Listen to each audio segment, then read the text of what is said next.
my name is Rich Howard, owner of Architectural Builders Supply, and this video is to attempt to replicate a door pull that a client sent to us. I saw the photos and I immediately realized, well, this is going to be 1960s, would be my best guess in terms of a vintage. Okay, so here's that piece of 1 inch that we have, and as you can probably tell, it's going to be rather restrictive. I don't have the proper width happening here, so we'll have to take our workpiece and angle it a little bit. But with the cost of what aluminum costs, we obviously want to preserve these pieces, and because it's such a small piece, that's why I have it continually covered with glue on the bottom side. So we're going to take that mounting post and we're going to angle it so that it fits within the space. Okay. The goal is to get two of them out of here, and assuming, because this piece of aluminum is so small, we've set ourselves up with a challenge. If I had a piece of, 48 by 24, I'd slap it on the machine, turn on the vacuum pumps, two zone that. It's good to go. But, I don't have a justification to buy 1 inch aluminum like that, so we're going to use this little piece and see what happens. And because, as I had said, because the full coverage of super glue on the bottom, I'm hoping that our parts are going to stay. I'm going to figure out next how I'm going to want to tab the work so that a lot of the aluminum is really all staying together, meaning there won't be a lot of this that's going to be gone, with the exception of the kerf of the end mill itself and some outside work that I'll do. I want to be able to pull this off and then process it by hand, cutting the tabs, router tabling the tabs flat, tumbling the material in the parts tumbler, drilling them, countersinking them, and being hopefully in a position to keep moving on. And that's the heart of the matter. A one-off is a loss. It's not a loss. It's a loss that you can never get back. Meaning, I grew up watching the Cubs in the late 70s, and Bill Buckner was the greatest first baseman of all time, period. He's remembered for one error that he had. Now, this is a guy that I watched. He was in the big leagues for well over 20 years. The Dodgers, the Cubbies, obviously the Red Sox. And I forget who he was with. The Angels, maybe after that. I forget who he was with after that. But when he committed that one error and the Red Sox lost the World Series as a result, that kind of loss on one-offing parts is that type of loss. You'd never get that back. You'd need a time machine to get that loss back. So we're going to prototype this, and if this works, I'm going to make a sheet of them, and then we're going to market them. We're going to try to sell them. Now, what's interesting about this pull handle installed over in Miami is that here in Naples, downtown on 3rd Street, there's a little favorite restaurant of ours called Jane's. Jane's on 3rd, it might be called. If you come to Naples, go to Jane's. You will love it.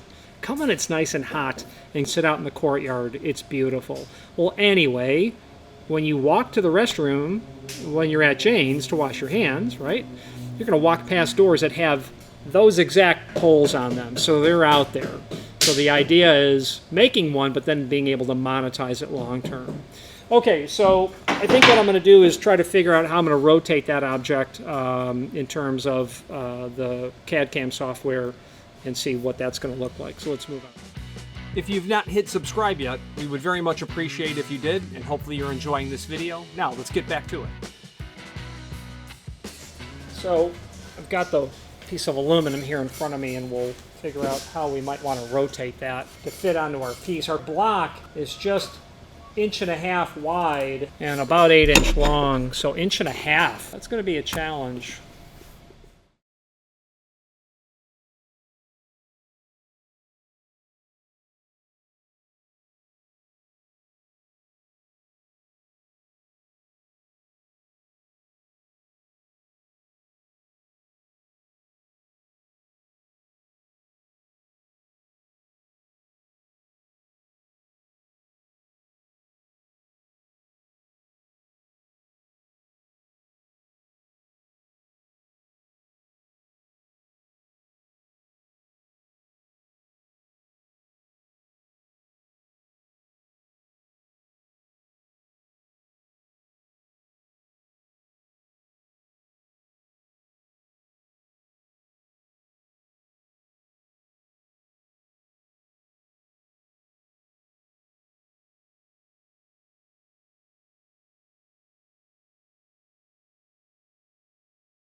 If you've not hit subscribe yet, we would very much appreciate if you did, and hopefully you're enjoying this video. Now, let's get back to it.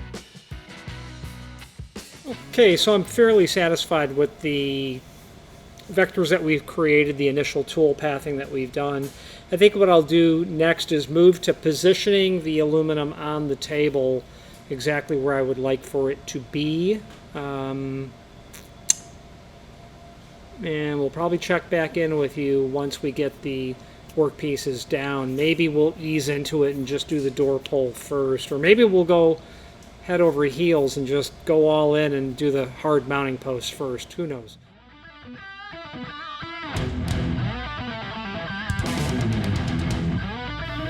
Again, thank you for watching, and if you've enjoyed this video, please click thumbs up, please subscribe, and maybe even send the video to someone that you know. Thank you.